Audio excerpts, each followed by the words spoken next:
one game to win the Premier League title. That's how it is for Chelsea at the moment after dispatching Middlesbrough cleverly yesterday in the Premier League. It's very, very achievable now. It's within reach.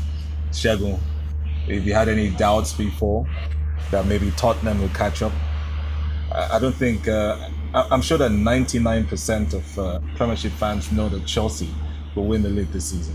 No, it'd be like say Chelsea could win the league. It'd be like say, if I advise punters out there, go put your money on Chelsea. Just Chelsea right now. It's safe. It's done and dusted. I tell you the difference between Chelsea and every other team in the Premier League, and that's why. And then Spurs to a certain extent, who've done quite well to maintain, at least to be in the slipstream, is that they've always done the job. You know, there's one alarming statistic I picked up about Manchester United over some weeks ago. I think one of the commentators said it, that United only once this season has United scored a goal in the Premier League in the first 20 minutes of the game. What does that tell you? How can you win the league like that?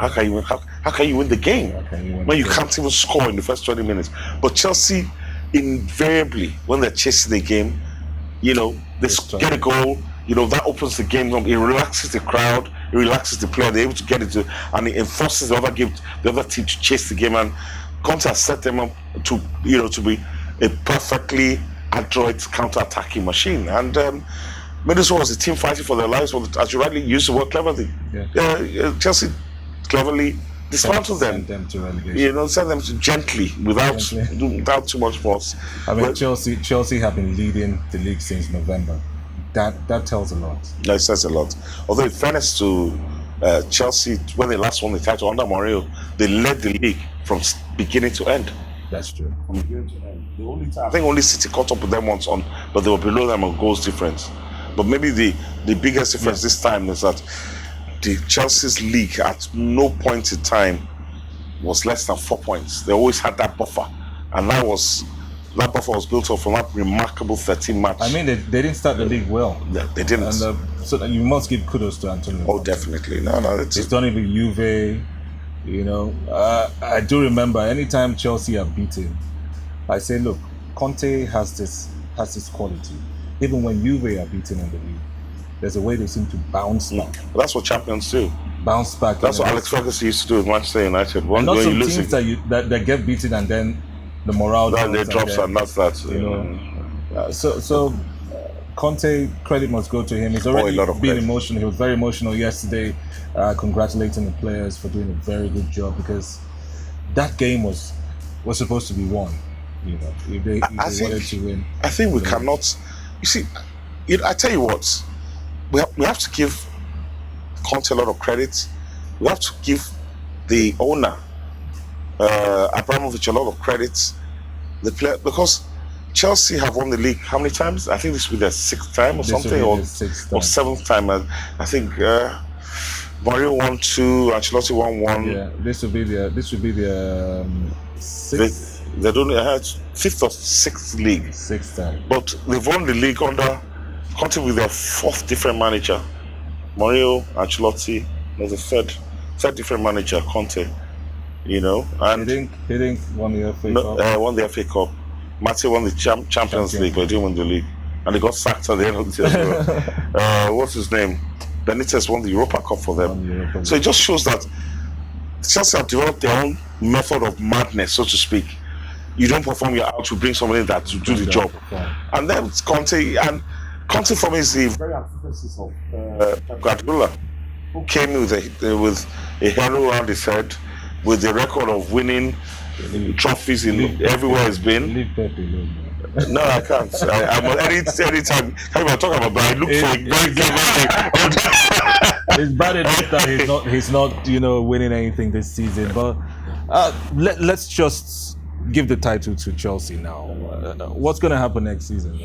Next season, Chelsea are going to find it much more difficult, because look out for Pochettino and Tottenham.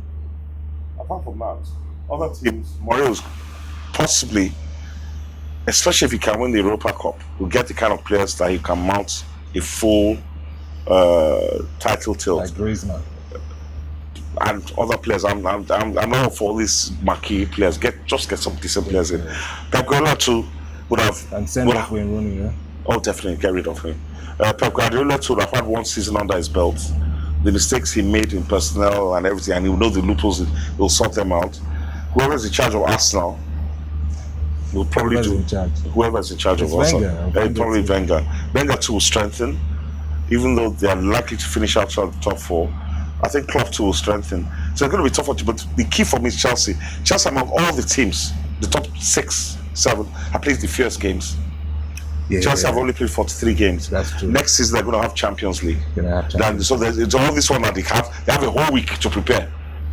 So they're fresh and they've got their tactics right. It's going to be much, and if Chelsea fans will be hoping that Conte proves you wrong, though. Oh well, it's going to be tough. Let's talk about the top 4 now. How big of a dent was that to Manchester United, and then how good was it for Arsenal to win that game? It was good for Arsenal's confidence, but still doesn't guarantee them a place in the top. That's what I was going, my brother. Good for the combat. If you look at, that's the first time in over 40 years that an Arsenal Manchester United match took place with neither of them in top 4.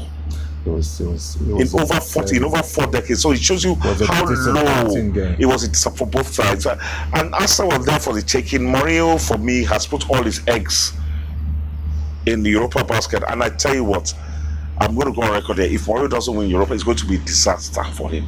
It's a high risk. He has to, I'll call it the Amaju strategy now. He has to win it.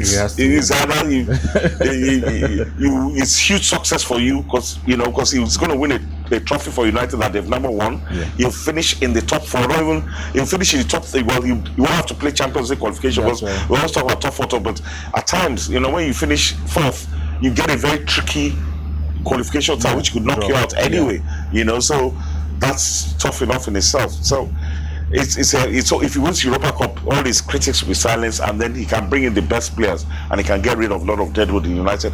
But let's go through Spurs. For me, they'll kick on.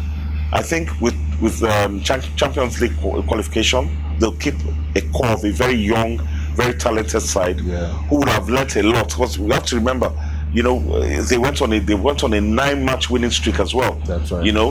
Which isn't bad. Unfortunately, game of stock at West Ham. Consistent too. They were after Chelsea. They were most. I think what let Spurs down.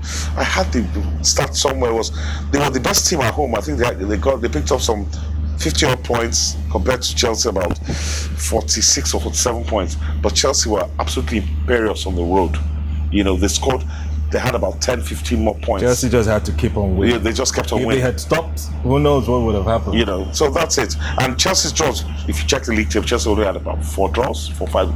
But the win column, 4 draws, 4 losses. So next season definitely it's going to be tough.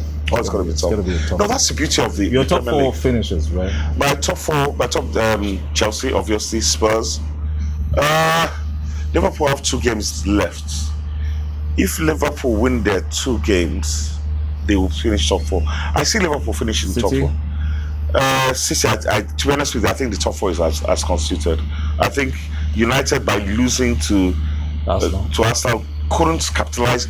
Time upon time, they were presented with opportunities to finish in the top 4 by league placing, and each time they slammed them. So I think to be honest, I think the top 6 as is: Chelsea, Spurs, Liverpool, Manchester City, Manchester United. Because I think Arsenal falter. They can't win all their games. They're going to falter.